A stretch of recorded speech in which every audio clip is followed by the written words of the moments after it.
Saturday, December 19th, 2020. We are on the verge of a new world order. The current time in Phoenix, 9:24 a.m., Rio de Janeiro, 1:25 p.m., Barcelona, 5:26 p.m., Hanoi, 11:26 p.m. Here are the latest numbers from Worldometer. 76,249,010 people have been infected around the globe with COVID-19.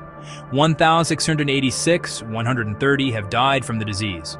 53,280,422 have recovered. 3% death rate. The rest are open cases awaiting an outcome. One last conspiracy theory before we move on to the Biden administration next year if it happens. The Russians got the Trumps in the White House. They acted as Russian emissaries the entire time, and with the help of Snowden helped hack into all of our digital assets. A recent report says that the biggest breaches were in March, when the pandemic got bad in the United States, so we are compromised. If this disease keeps spreading exponentially, then hospitals could reach capacity across the nation. At this time, first responders are being given a vaccine rushed through at warp speed that uses new technology never put into action until now. It could be a Russian-designed vaccine. If it turns into something sinister, we could see first responders going down at the most crucial time during the pandemic, as people push for normal. There's not much a hospital can do without medical staff.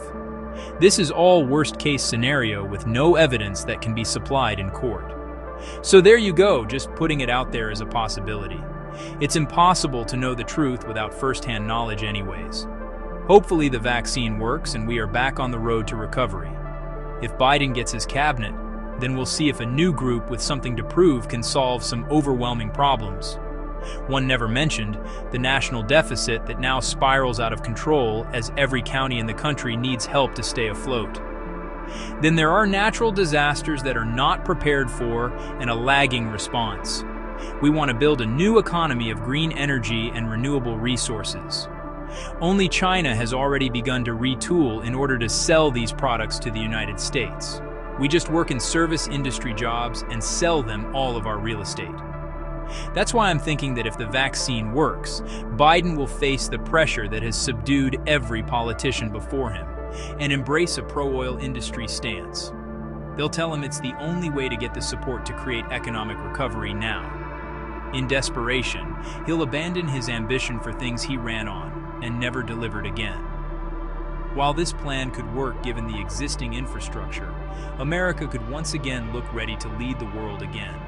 And then forest fires are going to hit in September, coupled with a record-breaking hurricane season that knocks us back down again. The cycle continues until God knows when. When do the environmental wackos finally get their day when they can point to when the world ended? Yet there's the possibility that Europe can save us by keeping us in the climate treaty.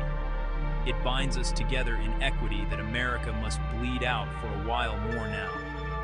Eventually, we could meet a median value in global stability as the Russians and Chinese remain in their fiefdoms, watching the rest of us move around with purpose. Things have finally gotten that bad, and the national debt, an invention of banking and bankers can find a way to eliminate debt with no one paying.